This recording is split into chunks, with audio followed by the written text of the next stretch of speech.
മമ്മൂട്ടി എന്ന നടന് ആദ്യമായി മികച്ച നടനുള്ള സംസ്ഥാന അവാർഡ് കിട്ടിയ വർഷം. അതുപോലെ ഒരു താരം എന്ന രീതിയിൽ, ഒരു ഫാമിലി ഹീറോ എന്ന രീതിയിൽ വലിയൊരു സൂപ്പർ സ്റ്റാറിലോട്ട് ഉയർന്നു വന്ന ഒരു വർഷം. ആ ഒരു വർഷത്തെ സിനിമകളെ കുറിച്ചാണ് ഇന്ന് നമ്മൾ ഡിസ്കസ് ചെയ്യാൻ പോകുന്നത്.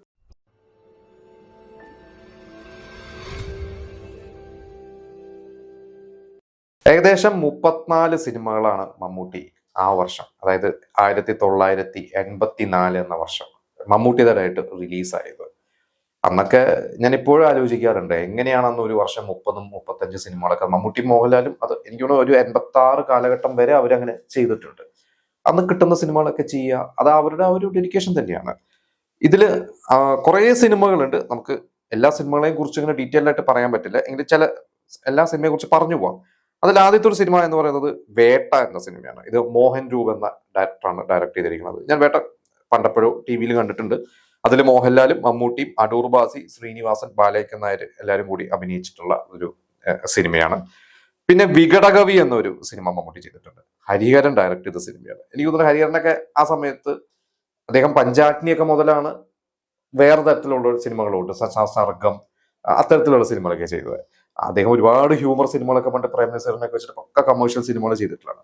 അതുകൊണ്ട് വികടകവിയും പണ്ട് കണ്ടിട്ടുണ്ട്. ഇപ്പൊ എനിക്ക് എന്റെ കഥയൊന്നും ഓർമ്മയില്ല. അതില് മമ്മൂട്ടി ഉണ്ട്, പക്ഷെ അതിൽ മെയിൻ റോള് പ്രേം നസീറാണ്. പ്രേം നസീർ, മാധവി, അവരാണ് പ്രധാന ക്യാരക്ടർ. മമ്മൂട്ടി നല്ലൊരു സിനിമയാണ്, നല്ലൊരു വേഷമാണ് ചെയ്തിരിക്കുന്നത്. പിന്നെ വീണ്ടും ചലിക്കുന്ന ചക്രം, PG വിശ്വംഭരൻ സംവിധാനം ചെയ്തതാണ്. ഇതിൽ ശങ്കർ, മമ്മൂട്ടി ഈക്വൽ ഇമ്പോർട്ടൻസ് ഉണ്ട്. ഈ സിനിമ ഞാൻ കണ്ടിട്ടുണ്ട്. അത് എനിക്ക് ഓർമ്മ ശരിയാണ്, ഇവർ രണ്ടുപേരും ഒരു ഫ്രണ്ട്സ് ആണ്. ഇവർ ഒരുമിച്ച് ജോലി ചെയ്യുന്നു, ഭയങ്കര സുഹൃത്തുക്കൾ. എന്നിട്ട് ഇവർ രണ്ടുപേർക്കും ഒരു പെൺകുട്ടിയോട് ഒരു പ്രണയം തോന്നുന്നു, മേനയോട് പ്രേമം തോന്നുന്നു. അങ്ങനത്തെ പോകുന്ന ഒരു കാരണം. ഈക്വൽ ഇമ്പോർട്ടൻസ് ആണെങ്കിലും ക്ലൈമാക്സ് ഒക്കെ എത്തുമ്പോൾ എനിക്ക് തോന്നുന്നു ശങ്കറിനാണ് ഒരു പൊടിക്ക്. കാരണം ഒന്നും ശങ്കറാണല്ലോ റൊമാൻറ്റിക് ഹീറോ. മമ്മൂട്ടി കുറച്ച് ഇവർക്ക് വേണ്ടി ത്യജിക്കുന്നതല്ല, മമ്മൂട്ടിയുടെ സഹോദരിയാണ് മേനക എന്ന് മനസ്സിലാവുന്നു. അങ്ങനെ എന്തോ ആണ്, ഞാൻ മറന്നുപോയി എന്റെ കഥ എന്തായാലും. നിങ്ങൾ ഒരുപാട് പേര് കണ്ടിട്ടുണ്ടാവും, അല്ലെങ്കിൽ കണ്ടിട്ടില്ലെങ്കിൽ കാണുന്നിട്ട്, കണ്ടുകൊണ്ടാണെങ്കിൽ അതിന്റെ കഥയെക്കുറിച്ച് കൂടുതൽ അറിയുമെങ്കിൽ നിങ്ങൾ കമന്റ് ചെയ്യുക. ഇതില് എം മണിയാണ്, ആരോമമണിയാണ് അന്നത്തെ ഹിറ്റ് മേക്കർ. ഹിറ്റ് മേക്കർ എന്ന് പറഞ്ഞ ഹിറ്റ് ഡയറക്ടറാണ്, അദ്ദേഹം പ്രൊഡ്യൂസറാണ്. അദ്ദേഹമാണ് ഡയറക്ട് ചെയ്തിരിക്കുന്നത്, അല്ലെ പ്രൊഡ്യൂസ് ചെയ്തിരിക്കുന്നത്. പിന്നെ തിരക്കിൽ അല്പം സമയം എന്ന സിനിമ, PG വിശ്വംഭരൻ. അതില് മധു, തിലകനും ശങ്കറും ഇവരെല്ലാരും കൂടി അഭിനയിച്ചിട്ടുണ്ട്. അത് പാപ്പനംകോട് ലക്ഷ്മണൻ, അതുപോലെ തന്നെ ഷെറീഫ് എന്ന ഒരുപാട് സിനിമകൾ എഴുതിയിട്ടുള്ളതാണ്. ഇവരാണ് ആ സിനിമ എഴുതിയിരിക്കുന്നത്. PG വിശ്വംഭരൻ മമ്മൂട്ടിയുടെ സ്ഫോടനം പോലത്തെ വലിയൊരു ബ്രേക്ക് കൊടുത്ത സംവിധായകനാണ്. പിന്നെ സന്ധിക്കെന്തിന് സിന്ദൂരം എന്ന സിനിമ വീണ്ടും PG വിശ്വംഭരൻ സംവിധാനം ചെയ്ത സിനിമയാണ്. ഇതിൽ മമ്മൂട്ടി, നെടുമുടി വേണു നാഗവള്ളി, സീമ എല്ലാവരും അഭിനയിച്ചിട്ടുണ്ട്. ഇതിൽ തോപ്പിൽ ബാസി ആണ് അതിന്റെ സ്ക്രിപ്റ്റ് ചെയ്തിരിക്കുന്നത്. പിന്നെ പാവം പൂർണിമ എന്നൊരു സിനിമ, ബാലു കിരിയത്തിന്റെ സിനിമ. അതിന് തൊട്ട് മുമ്പത്തെ വർഷം വിസ എന്നൊരു നല്ലൊരു സിനിമ മമ്മൂട്ടിക്ക് കൊടുത്തിട്ടുള്ളതാണ്. ഇതിൽ മോഹൻലാലും ഉണ്ട്, മേനകയുണ്ട്, സുകുമാരി ഉണ്ട്. എല്ലാവരും കൂടി വലിയൊരു മൾട്ടി സ്റ്റാർ പടം തന്നെയാണ്. പിന്നെ ഒരു കൊച്ചു കഥ, ആരും പറയാത്ത കഥ, വീണ്ടും PG വിശ്വംഭരൻ. ഇപ്പൊ തന്നെ എനിക്ക് 4ാമത്തെ സിനിമയായി PG വിശ്വംഭരൻ സംവിധാനം ചെയ്ത ആ വർഷം. ഇതിൽ മമ്മൂട്ടിയും നെടുമുടി വേണും തിലകനും എല്ലാവരും കൂടിയാണ്. വലിയൊരു മൾട്ടി സ്റ്റാർ പടം തന്നെയാണ്. അതൊരു ഹിന്ദി സിനിമയുടെ റീമേക്ക് ആണ്. ഈ സിനിമ തമിഴിലേക്കും റീമേക്ക് ചെയ്ത്, തമിഴിൽ റീമേക്ക് ചെയ്ത സിനിമയായിരുന്നു ഇതിന്റെ ആ ഹിന്ദിയുടെ, അതിന്റെ റീമേക്ക് ആണത്. തമിഴില് അന്ന് കൃഷ്ണൻ പഞ്ചുവാണ് അത് ഡയറക്ട് ചെയ്തിരിക്കുന്നത്. ശ്രീകാന്ത്, അതുപോലെ തന്നെ KR വിജയ, ഇവരാണ് ആ സിനിമയിൽ അഭിനയിച്ചിരിക്കുന്നത്. അതിന്റെ റീമേക്കാണ്. അന്ന് ഒരുപാട് സിനിമകൾ ഹിന്ദിയിലും തമിഴിലൊക്കെ ഇറങ്ങുന്ന സിനിമകളൊക്കെ മലയാളത്തിലിട്ട് ഒരുപാട് സിനിമകൾ അന്ന് റീമേക്ക് ചെയ്തിട്ടുണ്ട്. കാരണം ഇന്നത്തെ പോലെയല്ല, അന്ന് ഹിന്ദിയും തമിഴൊന്നും അധികം ഇന്ന് അങ്ങനെ വർക്ക് ആവില്ല. മറ്റൊരു ഭാഷയിൽ ഇവിടെ റീമേക്ക് ചെയ്താൽ എത്രത്തോളം വർക്കാവുമെന്ന് നമുക്ക് ഉറപ്പ് പറയാൻ പറ്റില്ല.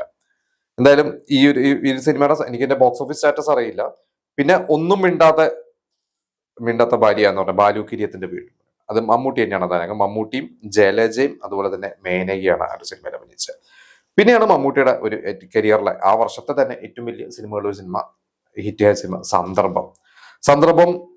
ജോഷി കൊച്ചിൻ ഹനീഫ സ്ക്രിപ്റ്റ് എഴുതി, ജോഷി ഡയറക്ട് ചെയ്ത സിനിമ. എനിക്ക് കൊച്ചിൻ ഹനീഫ നടനായിട്ട് തുടങ്ങി, അതിനുശേഷം കഥാകൃത്തായി. കൊച്ചിൻ ഹനീഫ ഒരു റൈറ്റർ എന്ന രീതിയിൽ കൊച്ചിൻ ഹനീഫയുടെ ഏറ്റവും വലിയൊരു വിജയമായിരുന്നു സന്ദർഭത്തിന് ശേഷമാണ് പിന്നെ കൊച്ചിൻ ഹനീഫ വേറെ സിനിമകൾ ഒരുപാട് സിനിമകളൊക്കെ ഡയറക്ട് ചെയ്തിട്ടുണ്ട്. പക്ഷെ സന്ദർഭമാണ് അദ്ദേഹത്തിന്റെ ചെയ്ത സിനിമകളിൽ എനിക്ക് സന്ദർഭം, പിന്നെ ഒരു വാത്സല്യമായിരിക്കും. കൊച്ചിൻ ഹനീഫയുടെ ഒരു ഫിലിമോഗ്രാഫി ആസ് എ റൈറ്ററോ ഡയറക്ടറോ എടുത്തു കഴിഞ്ഞാൽ വാത്സല്യം ലോഹിദാസാണ് എഴുതിയിരിക്കുന്നത്. പക്ഷെ കൊച്ചിൻ ഹനീഫ ഡയറക്ടർ സിനിമയിൽ വാത്സല്യവും, എഴുതിയ സിനിമകളിൽ ഏറ്റവും വലിയ വിജയം ഈ പറയുന്ന സന്ദർഭം തന്നെയായിരിക്കും. മമ്മൂട്ടിക്ക് ഒരു ഫാൻസ് അസോസിയേഷൻ ആദ്യമായിട്ട് രൂപീകരിച്ചത് അത് സന്ദർഭത്തോടു കൂടിയാണെന്ന് ഒക്കെ കേട്ടിട്ടുണ്ട്. സന്ദർഭം തമിഴിലേക്ക് റീമേക്ക് ചെയ്തിട്ടുണ്ട്. തമിഴിൽ അന്ന് അഭിനയിച്ചത് ശിവകുമാറാണ്. ശിവകുമാർ ഒരുപാട് സിനിമകൾ മമ്മൂട്ടിയുടെ നിറക്കൂട്ടും അതുപോലെ തന്നെ ശ്യാമ കുറെ സിനിമകളുടെ റീമേക്ക് ആണ് അഭിനയിച്ചിട്ടുള്ളത് ശിവകുമാറാണ്. അടുത്തത് മണിത്താലി എന്ന സിനിമയാണ്. എം കൃഷ്ണൻ നായരാണ് അത് സംവിധാനം ചെയ്തിരിക്കുന്നത്. അത് മൾട്ടി സ്റ്റാർ പടമാണ്. പ്രേം നസീർ, ബാലയ്യ നായർ, മമ്മൂട്ടി, ഉണ്ണിമേരി എല്ലാവരും കൂടി അഭിനയിച്ചിട്ടുള്ള ഒരു സിനിമയാണ്. പിന്നെ ഒന്നാണ് നമ്മൾ എന്ന സിനിമ PG വിശ്വംഭരൻ, ജോൺ പോൾ എഴുതിയ സിനിമയാണ്. അത് കലു ഡെന്നീസിന്റെ ഒരു കഥയാണ്. അതിൽ മമ്മൂട്ടിയുണ്ട്, മോഹൻലാലുണ്ട്, സീമയുണ്ട്. വീണ്ടും ഒരു മൾട്ടി സ്റ്റാർ സിനിമ തന്നെയാണ്.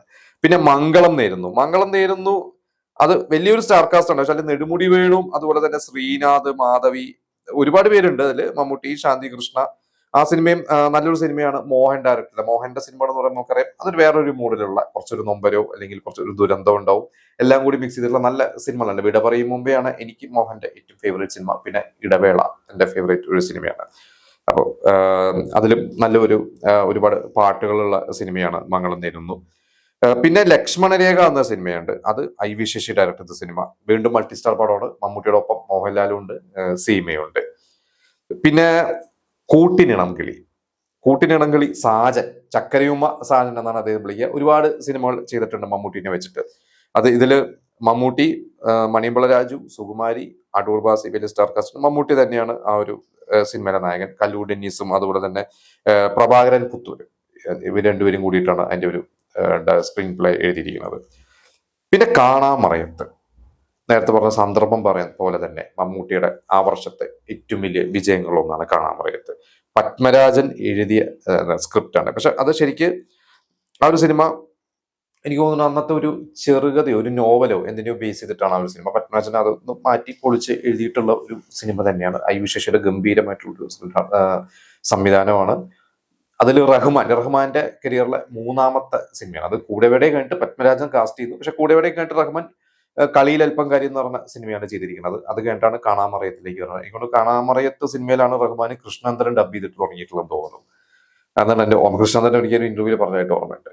ശോഭന നല്ല സ്റ്റാർ കാസ്റ്റ് ആണ്. ഒരു ഗംഭീര സിനിമ തന്നെയാണ് കാണാമറയത്ത്. എല്ലാവരും കണ്ടിട്ടുണ്ടോ? കണ്ടിട്ടില്ലെങ്കിൽ കാണാത്തവർ ഒന്ന് കാണുക. പിന്നെ ഇത്തിരി പൂവേ ചുവന്ന പൂവേ, ഇത് ഭരതന്റെ സിനിമയാണ്. തിക്കോടിയന്റെ ഒരു കഥേനെ ബേസ് ചെയ്തിട്ട് ജോൺ പോൾ എഴുതിയിട്ടുള്ള സിനിമയാണ്. അത് ഭയങ്കര ഒരു സീരിയസ് ഒരു മൂഡിലുള്ള ഒരു സിനിമയാണ്. അതിൽ മമ്മൂട്ടിയും അതുപോലെ തന്നെ റഹ്മാനും മധു, KR വിജയ, ഒരുപാട് പേരുണ്ട്. എനിക്ക് തോന്നുന്നു അതിൽ ഒരു നക്സലൈറ്റ് ആവുന്നതോ അനിയൻ റഹ്മാൻ ഒരു നക്സലൈറ്റ് ആവുന്നതോ അങ്ങനത്തെ ഉള്ള ഒരു പാറ്റേണിലുള്ള ഒരു അങ്ങനത്തെ ഒരു കഥയാണ്. അത് TV വന്നിട്ട് കണ്ടിട്ടുണ്ട്. റഹ്മാനും നല്ലൊരു റോള് തന്നെയാണ് അതിൽ. പിന്നെ ഇതാ ഇന്നു മുതൽ എന്ന സിനിമ, അതില് ഇവര് ഒരു മെയിൻ കാസ്റ്റ് ശങ്കറും മണിയമ്പള രാജു ഒക്കെയാണ്. പക്ഷെ എനിക്ക് തോന്നുന്നു മമ്മൂട്ടിയും മോഹൻലാലും ഒക്കെ അതിലൊരു ഗസ്റ്റ് റോള് പോലെ.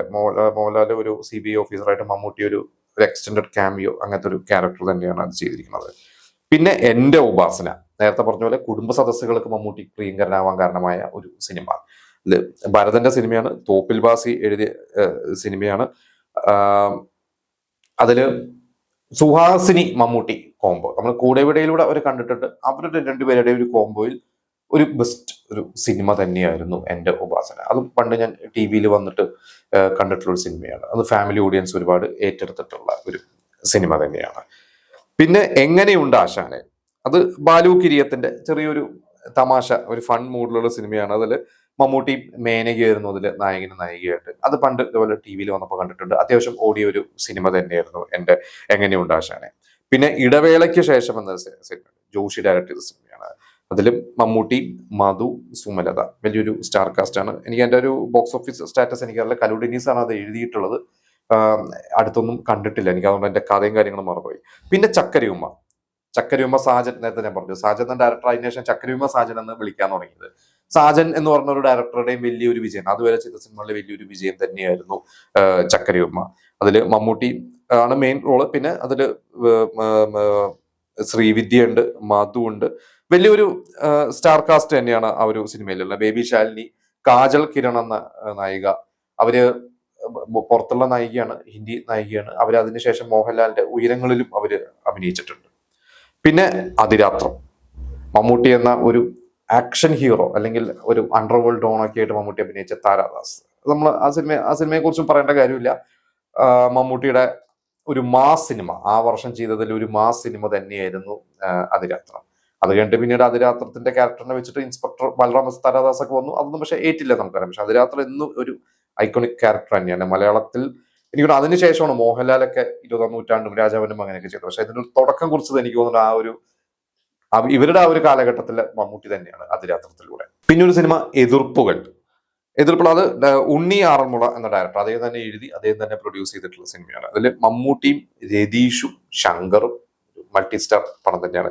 ഞാൻ ആ സിനിമ കണ്ടിട്ടില്ല, എനിക്ക് ഓർമ്മയില്ല. നിങ്ങൾ ആരെങ്കിലും കണ്ടിട്ടുണ്ടെങ്കിൽ സിനിമയെ കുറിച്ച് പറയണം.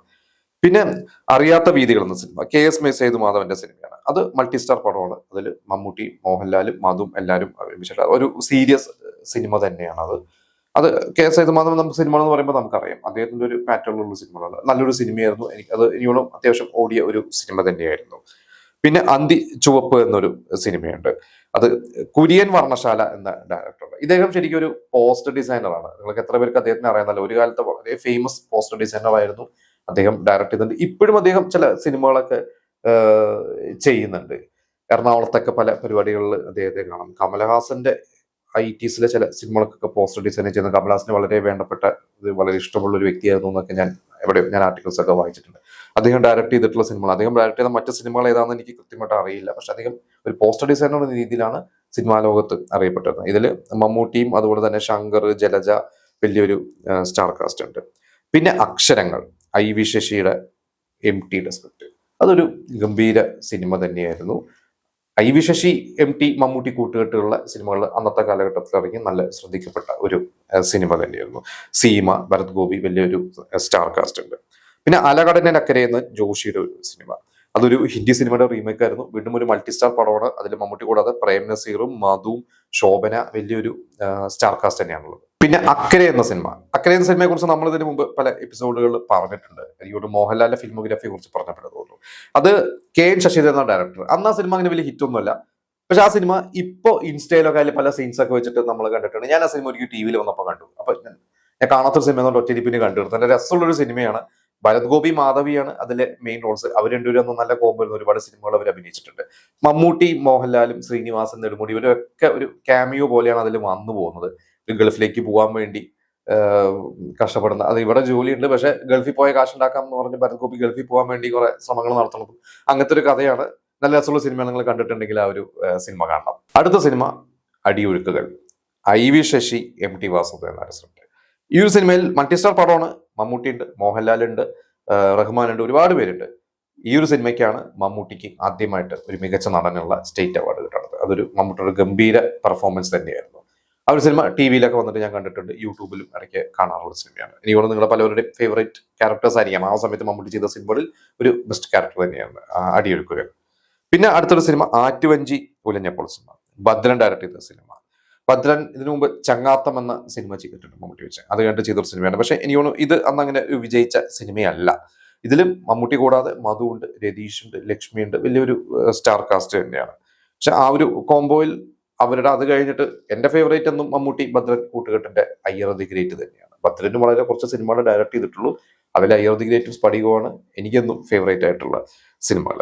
പിന്നെ കോടതി എന്നൊരു സിനിമയുണ്ട്, ജോഷി ഡയറക്ട് ചെയ്തിട്ടുള്ള സിനിമയാണ്. അതിലും മൾട്ടിസ്റ്റാർ പടമാണ്. മമ്മൂട്ടി കൂടാതെ അതിൽ രതീഷ് ഉണ്ട്, പിന്നെ സീമയുണ്ട്. അത് പ്രതാപചന്ദ്രനാണ് അത് പ്രൊഡ്യൂസ് ചെയ്തിരിക്കുന്നത്. ഇതിൽ അങ്ങനെ കാണിക്കുന്നത് എനിക്ക് തോന്നുന്നു നടൻ പ്രതാപചന്ദ്രനാണോ എന്ന് എനിക്ക് അറിയില്ല. നിങ്ങൾക്ക് അറിയെങ്കിൽ പറയണം. എന്തായാലും കാലു ഡെന്നീസ് ആണ് ഇതിന്റെ സ്ക്രീൻ പ്ലേ ചെയ്തിരിക്കുന്നത്. പക്ഷെ പ്രൊഡ്യൂസ് ചെയ്തിരിക്കുന്നത് പ്രതാപചന്ദ്രനാണെന്ന് പറയുന്നത്. പിന്നെ മറ്റൊരു സിനിമ ഞാൻ ഒരുപാട് റിപ്പീറ്റ് ആയിട്ട് കണ്ടിട്ടുള്ള അല്ലെങ്കിൽ ഇപ്പോഴും കാണുന്ന ഒരു സിനിമയാണ് ആൾക്കൂട്ടത്തിൽ തനിയെ. MT IV ശശി കോമ്പിനേഷന്റെ ഒരു ഗംഭീര സിനിമയാണ്. അതില് മമ്മൂട്ടി തന്നെയാണ് നായകൻ, ബാലയ്ക്കൻ നായർ, കുതിരോട്ടം പപ്പു. അതില് മോഹൻലാൽ ഒരു എക്സ്റ്റൻഡഡ് ക്യാമിയോ എന്ന് പറയും. മോഹൻലാലിനും അതിഗംഭീരമായിട്ടുള്ള ഒരു ക്യാരക്ടർ. എനിക്കിവിടെ മോഹൻലാൽ ചെയ്ത ഒരു സിനിമകളിൽ സപ്പോർട്ടിംഗ് ക്യാരക്ടേഴ്സിൽ മോഹൻലാൽ ചെയ്തതിൽ എടുത്തു പറയേണ്ട ഒരു ക്യാരക്ടർ തന്നെയായിരുന്നു ആൾക്കൂട്ടത്തിൽ തന്നെയാണ്. മമ്മൂട്ടിയുടെ നല്ലൊരു ഗംഭീര പെർഫോമൻസ് ആണ്. എനിക്കതിൽ ഏറ്റവും ഇഷ്ടപ്പെട്ട സീൻ അതിൽ മമ്മൂട്ടി മോഹൻലാലുമായിട്ടുള്ള ഒരു ഇമോഷണൽ സീൻ ഉണ്ട്. അതുപോലെ തന്നെ മമ്മൂട്ടിയുടെ ചേച്ചിയായിട്ട് സംസാരിക്കുന്ന, ചേച്ചിയുടെ ചില തെറ്റുകൾ ചൂണ്ടിക്കാണിച്ച്, അതിന് MTയുടെ ഒരു ഡയലോഗ്സിന്റെ പ്രത്യേകതയാണ്. അത് ആവശ്യമുള്ള ഡയലോഗുകൾ മാത്രം അളന്നു മുറിച്ച് മാത്രം എഴുതുക എന്ന് പറഞ്ഞ പോലെ MTയുടെ ശക്തമായിട്ടുള്ള MTയുടെ ഡയലോഗ്സ് ഉള്ള ഒരു സിനിമ തന്നെയാണ് ആൾക്കൂട്ടത്തിൽ തനിയെ. സ്വർഗം തുറക്കുന്ന വാതിൽ എന്ന MTയുടെ ഒരു ചെറുകഥനെ ബേസ് ചെയ്തിട്ടാണ്. ആ ഒരു ചെറുകഥ ബേസ് ചെയ്തിട്ട് ഇപ്പോൾ മനോരഥം എന്ന സിനിമയിലും അതിന്റെ ഒരു ആ ചെറുകഥ ബേസ് ചെയ്തിട്ടുണ്ടായിരുന്നു. അത് ഞാൻ മറന്നുപോയി, അത് ആരാ ഡയറക്ട് ചെയ്താൽ ഞാൻ മറന്നുപോയി. പക്ഷെ ഒരിക്കലും ആ ആൾക്കൂട്ടത്തിൽ തന്നെയാണ് ഒരു സുഖം കിട്ടിയിട്ടില്ല. പക്ഷെ ഇന്ന് നമുക്ക് കാണുമ്പോൾ ആൾക്കൂട്ടത്തിൽ തന്നെ വളരെ ഫ്രഷ് ആയിട്ടുള്ള ഒരു സിനിമയാണ്. അതിന്റെ ഒരു എഴുത്തിന്റെയാണ് എനിക്ക് തോന്നിയിട്ട് കൂടുതൽ MTയുടെ ഒരു എഴുത്താണ്. ഐ.വി. ശശി ഒരുപാട് ഡയറക്ടേഴ്സിന് കൂടെ റൈറ്റേഴ്സിന് കൂടെ വർക്ക് ചെയ്തിട്ടുണ്ടെങ്കിലും MTയെ കിട്ടുമ്പോൾ വേറൊരു പാറ്റേണിലുള്ള അല്ലെങ്കിൽ വേറൊരു ടൈപ്പ് ഓഫ് സിനിമകൾ, ജോൺ പോളിന്റെ സ്ക്രിപ്റ്റ് ആണെങ്കിൽ മറ്റൊരു തരത്തില്, അല്ലെങ്കിൽ ഷെറീഫിനെ പോലത്തെ അല്ലെങ്കിൽ അതുപോലത്തെ റൈറ്റേഴ്സിനെ കിട്ടുമ്പോൾ വേറൊരു തരത്തില്ല. രഞ്ജിത്തിനെ പോലത്തെ ഒരു യുവ തിരക്കഥാകൃത്തിന് അന്ന് കിട്ടി. ഇപ്പൊ ദേവാസനം പോലെ വേറെ തരത്തിൽ പറപ്പിച്ച സിനിമകൾ ഐ.വി. ശശി ചെയ്തിരുന്നു. എനിക്കൂടെ ഐ.വി. ശശിയെ കുറിച്ച് തന്നെ ഒരുപാട് നമുക്ക് പറയാനുണ്ട്. എന്നാൽ ഇതാണ് 84 എന്ന വർഷം മമ്മൂട്ടിയുടെ. അതിൽ മമ്മൂട്ടി അതിരാത്രം പോലത്തെ ഒരു വലിയൊരു മാസ് സിനിമ ചെയ്തു. അല്ലെങ്കിൽ ഇപ്പുറത്ത് ആൾക്കൂട്ടത്തിൽ തന്നെ അക്ഷരങ്ങൾ പോലത്തെ ഫാമിലി സിനിമകൾ, സംദ്രമം പോലത്തെ സിനിമകൾ, കാണാമറയത്ത് പോലത്തെ സിനിമകൾ. എനിക്ക് ഇത് ആ ഒരു വർഷം മമ്മൂട്ടിനെ കുറച്ചുകൂടി 83ലും മമ്മൂട്ടിക്ക് ആ രാത്രി എന്ന് പറയുന്ന ഒരു വലിയൊരു വിജയൊക്കെ ആ വർഷം കിട്ടി. പക്ഷെ അത് കഴിഞ്ഞിട്ട് 84 എത്തിക്കഴിഞ്ഞപ്പോൾ വേറൊരു തരത്തിലുള്ള ഒരു ലെവലിലോട്ടുള്ള ഒരു സ്റ്റാർഡത്തിലോട്ട് മമ്മൂട്ടി ഉയരാൻ കാരണമായ സിനിമകളാണ് 84ൽ സംഭവിച്ചത്. അന്ന് ഒരു ടോപ്പ് ലീഗ് തന്നെയാണ്. ശങ്കറും ഉണ്ട്, പക്ഷെ എനിക്ക് തോന്നുന്നത് അന്ന് പ്രേം നസീറിന്റെ സ്റ്റാർട്ടൊക്കെ ഒന്ന് കുറഞ്ഞു. പ്രേം നസീറിന്റെ അഭിനയത്തോട്ടൊക്കെ മാറി വരുന്ന ഒരു സമയമാണ്. അപ്പൊ അടുത്ത ജനറേഷനിൽ ഒന്ന് ടോപ്പ് ലീഗിലോട്ട്, അന്നത്തെ ഒരു യുവ ജനറേഷൻ ടോപ്പ് ലീഗിൽ ഒരു ഹീറോ ആയിട്ട് അന്ന് മമ്മൂട്ടി തന്നെയായിരുന്നു. എനിക്ക് തോന്നുന്നു മമ്മൂട്ടിക്ക് തുല്യം അന്ന് ശങ്കർ തന്നെയായിരുന്നു, ഏകദേശം ഒരേ ലെവല് തന്നെയായിരുന്നു. പിന്നെ ആ ഒരു ലീഗിലോട്ടാണ് പിന്നെ റഹ്മാൻ കയറി വന്നു. മോഹൻലാൽ പക്ഷെ അപ്പോഴും ഒന്ന് താഴെയാണ്, ഒരു സപ്പോർട്ടിങ് അല്ലെങ്കിൽ വില്ലൻ തന്നെയാണ്. 85 ഒക്കെ ആയപ്പോഴാണ് എനിക്കൂടെ മോഹൻലാലും ഒരു ഹീറോ ലെവലിലോട്ട് കയറി തുടങ്ങിയത്. അപ്പൊ ഇതൊക്കെയാണ് 84ലെ മമ്മൂട്ടി സിനിമകളെ കുറിച്ച്. ഇതിൽ ഞാൻ കണ്ട ഒരുപാട് സിനിമകളുണ്ട്, കാണാത്ത ഒരുപാട് സിനിമകളുണ്ട്, പണ്ടപ്പോഴോ കണ്ടുപോകുന്ന സിനിമകളുണ്ട്. നിങ്ങളുടെ ഫേവറേറ്റ് സിനിമകളും ഞാൻ ഈ പറഞ്ഞതല്ലാത്ത നിങ്ങൾക്ക് ഈ സിനിമകളെ കുറിച്ചിട്ടുള്ള അതിന്റെ ബോക്സ് ഓഫീസ് സ്റ്റാറ്റസും അറിവുകളും അറിയുന്നെങ്കിൽ നിങ്ങൾ കമന്റ് ചെയ്യാം. മാപ്സ്റ്റിക് മീഡിയ നമ്മുടെ വായനാ പ്രേമികൾക്ക് വേണ്ടി ഒരു ഓഫറായിട്ട് വന്നിരിക്കുകയാണ്. ഞാൻ എഴുതിയ പുതിയ പുസ്തകമാണ് തെമ്മാടിയുടെ മോള്. മാൻകൈൻഡ് ലിറ്ററേച്ചർ പബ്ലിഷ് ചെയ്ത 5 ചെറുകഥകളാണ്. അപ്പോൾ ഈ ഒരു പുസ്തകം നിങ്ങൾക്ക് സ്വന്തമാക്കാനുള്ള ഒരു അവസരമാണ്. അതായത് ഈ വീഡിയോൻ്റെ അടിയിൽ തെമ്മാടിയുടെ മോള് എന്ന ടൈറ്റിലിനെ കുറിച്ച് നിങ്ങൾ മനോഹരമായ 2-3 വാചകങ്ങൾ എഴുതുക. നിങ്ങൾ പലരും ഈ പുസ്തകം ചിലപ്പോൾ വായിച്ചിട്ടുണ്ടാവും, ഒരുപാട് പേര് വായിക്കാനിരിക്കുന്നുണ്ടാവും. എന്തായാലും വായിച്ചവരാണെങ്കിൽ അതിൻ്റെ കഥയെക്കുറിച്ചോ എന്തുമാവാം നിങ്ങൾക്ക് തോന്നുന്ന 2-3 മനോഹരമായ വാചകങ്ങൾ ഇതിൽ കമൻറ്റ് ചെയ്യുക. എന്നിട്ട് നിങ്ങളുടെ സുഹൃത്തുക്കളായ നിങ്ങൾക്ക് അടുത്തറിയാവുന്ന പുസ്തക പ്രേമികൾക്കും ഈ വീഡിയോ ഷെയർ ചെയ്യുക. ഏകദേശം ഒരാഴ്ചയാണ് ഇതിന് സമയമുള്ളത്. അതായത് ജൂൺ 26 വരെ നിങ്ങൾക്കിതിൽ കമൻറ്റ് ചെയ്യാനുള്ള അവസരമുണ്ട്. അത് കഴിഞ്ഞിട്ട് മാപ്സ്റ്റിക് മീഡിയ അതൊന്ന് തിരഞ്ഞെടുക്കുന്ന 3 പേർക്ക് ഈ പുസ്തകം ഗീവ് അവേ ആയിട്ട് കൊടുക്കുകയാണ്. അപ്പോൾ നിങ്ങൾക്ക് ഈ ഒരു പുസ്തകം സ്വന്തമാക്കാനുള്ള ഒരു അവസരമാണ്. ഇനി നിങ്ങൾ പുസ്തകം വായിക്കുന്നവരല്ലെങ്കിൽ നിങ്ങളുടെ സുഹൃത്തുക്കൾക്ക് നിങ്ങൾക്കിത് വാങ്ങി ഗിഫ്റ്റ് ചെയ്യാനുള്ള ഒരു അവസരം കൂടിയാണ് ലഭിച്ചിരിക്കുന്നത്. അപ്പോൾ എന്തായാലും സമയം കളയേണ്ട, ഇപ്പം തന്നെ നിങ്ങൾ ഈ വീഡിയോ കേട്ട ശേഷം ഇപ്പം തന്നെ നിങ്ങളതിൽ കമൻറ്റ് ചെയ്യാൻ തുടങ്ങുക. എന്നിട്ട് നിങ്ങളുടെ ഫ്രണ്ട്സിനും അത് ഷെയർ ചെയ്യാം. മറക്കണ്ട, തെമ്മാടിയുടെ മോള്, അതാണ് ടൈറ്റിൽ.